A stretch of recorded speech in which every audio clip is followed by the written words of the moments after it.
ತಾಲೂಕಿನ ಹಿತ್ತಲಸಿರ್ ಗ್ರಾಮದಲ್ಲಿ ಶ್ರೀ ಲಕ್ಷ್ಮೀ ದೇವಿಯ ಪ್ರತಿಷ್ಠಾಪನೆ ಹಾಗೂ ಕಳಸಾರೋಹಣ.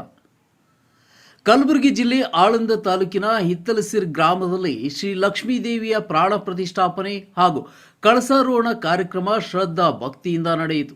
ಈ ದೇವಸ್ಥಾನವನ್ನು ಆಲಮೇಲ ತಾಲೂಕಿನ ಕಡನಿ ಗ್ರಾಮದ ಸರ್ವಕತ್ತಿ ಕುಟುಂಬದ ಸದಸ್ಯರು ಜಮಾಯಿಸಿ ನಿರ್ಮಿಸಿದ್ದರು.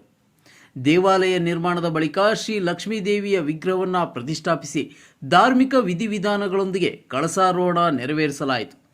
ಈ ಪವಿತ್ರ ಕಾರ್ಯವನ್ನು ನಿಂಬರ್ಗ ಶ್ರೀ ಮಠದ ಶ್ರೀ ನೀಲಕಂಠ ಮಹಾಸ್ವಾಮೀಜಿಯವರ ಹಸ್ತದಿಂದ ನೆರವೇರಿಸಲಾಯಿತು. ಗ್ರಾಮಸ್ಥರು ಹಾಗೂ ಕುಟುಂಬದವರ ಉಪಸ್ಥಿತಿಯಲ್ಲಿ ಶಾಂತಿಯುತವಾಗಿ ಪೂಜೆ, ಹೋಮ, ಹವನ ನಡೆಯಿತು. ಕಾರ್ಯಕ್ರಮದ ಭಾಗವಾಗಿ ಮುತ್ತೈದೆಯರಿಗೆ ಉಡಿ ತುಂಬಿಸುವ ಆಚರಣೆಯೂ ಹಮ್ಮಿಕೊಳ್ಳಲಾಗಿತ್ತು. ದೇವಾಲಯದ ಅರ್ಚಕರಾದ ಶ್ರೀಮಂತ್ ವಾಲಿಕಾರ್ ಅವರು ಪೂಜಾ ಕಾರ್ಯಕ್ರಮಗಳನ್ನು ನಡೆಸಿಕೊಟ್ಟರು. ಈ ಧಾರ್ಮಿಕ ಕಾರ್ಯಕ್ರಮದಲ್ಲಿ ಹಿತ್ತಲಸಿರ ಗ್ರಾಮಸ್ಥರು ಮತ್ತು ಕಡನಿ ಗ್ರಾಮದ ಸರ್ವಕತ್ತಿ ಕುಟುಂಬದ ಎಲ್ಲ ಸದಸ್ಯರು ಭಕ್ತಿಯಿಂದ ಭಾಗಿಯಾಗಿದ್ದರು. ಬಸವರಾಜ್ ಪಡಶೆಟ್ಟಿ.